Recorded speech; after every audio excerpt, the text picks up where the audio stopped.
Hey, thanks for joining me. Got another 5 albums to look at today. Haven't done a video in a week or two. I just gotta slow things down a bit. If I could do this channel all over again, I would do it very differently. Um, it's like 6 months old now, and I probably talked about 1,000 albums, and a lot of those were getting no clicks back in the day. But I also don't like repeating things, so not sure where I go from here. But I'll just keep again, just slow it down a little bit and try some different things along the way. But again, today, just 5 metal CDs. Gonna start off with Kings of Metal by Manowar. Very popular band, formed in New York, 1980. And this is their 6th album out of 11. And this one came out in 1988. So Manowar, I've never really spent a lot of time listening to them. A lot of people say the old stuff's what you focus on, and I've always just found the albums very spotty. Some songs I like, some I don't. As a matter of fact, the album Louder Than Hell from like 95, that's the one I always thought was the best. A lot of people say it's one of the corny ones, kind of cheesy, but I think that one's pretty awesome. Just last night, as a matter of fact, we were looking at some stuff on YouTube, and I showed my son the Return of the Warlord music video. And I remember I saw that when I was like 12, and I was like, these guys are awesome. That was probably on that, May 13th. You know, just going down in a 4 across on their motorcycles, blowing past the police, hanging with the metal babes. They're like, even like counting cash on a motorcycle seat. It's pretty funny, but still kind of cool. So anyways, Kings of Metal. I'm not sure where fans rank this one. I'd say it's probably somewhere around the middle. My favorite songs on here were probably Kingdom Come, Hail and Kill, and the closer, Blood of the Kings, although it goes on a little bit too long. The title track is corny, but also kind of fun. Then you have The Warrior's Prayer, which is kind of an interlude, which, again, it's pretty corny, but it also kind of makes me laugh. But I won't get too much into the details of that. So yeah, Manowar, Kings of Metal, I'd say overall, a pretty good album.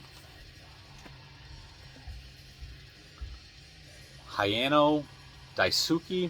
This is an American band that existed between 2006 and 2014, and they were an aggressive mixture of thrash and grindcore.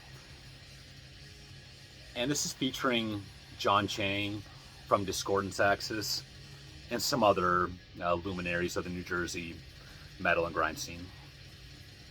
Kind of a funny, humorous touch they got going on. I mean, that's the way they present themselves as women, but that's not them.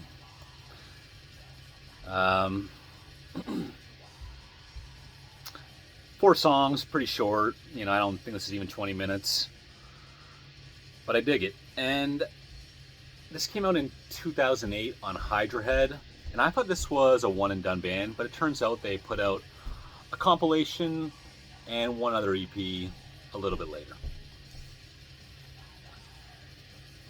So we're going to stick with another offshoot of Discordance Axis, and this is Gridlink, which also features John Chang on vocals.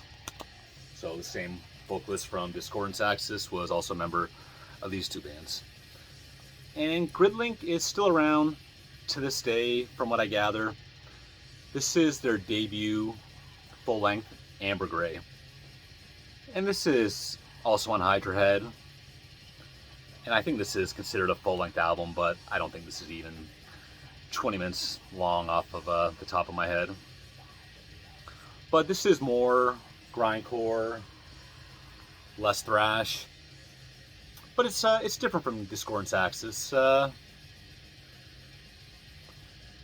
really put my finger on how, but it's definitely a very different thing, despite being short grindcore songs.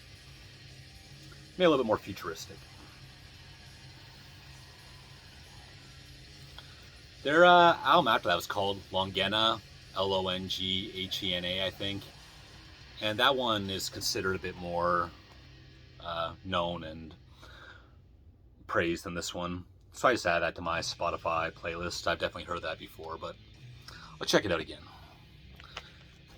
So now we're going to end off with a couple obscure releases.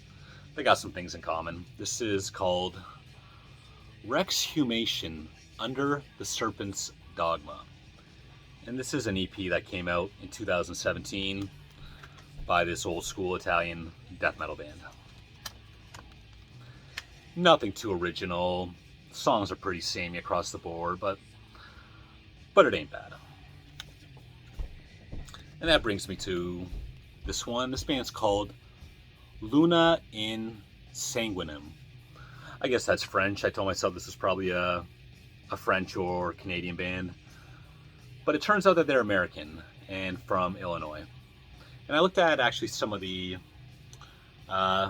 membership and bands they spent time in, and the one that stuck out to me the most is that two of the members of this band spent time in Numbskull, that old, I call them an extreme thrash metal band, who had an album called Ritually Abused that's really good.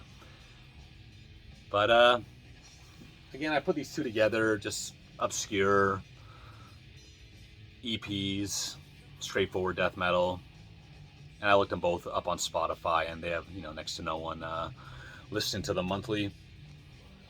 But this is again, old school, straightforward death metal, mid-paced, obviously violent imagery and lyrics. And once again, it ain't bad, but not really the kind of thing that I reach for. That's it for today. See you next time.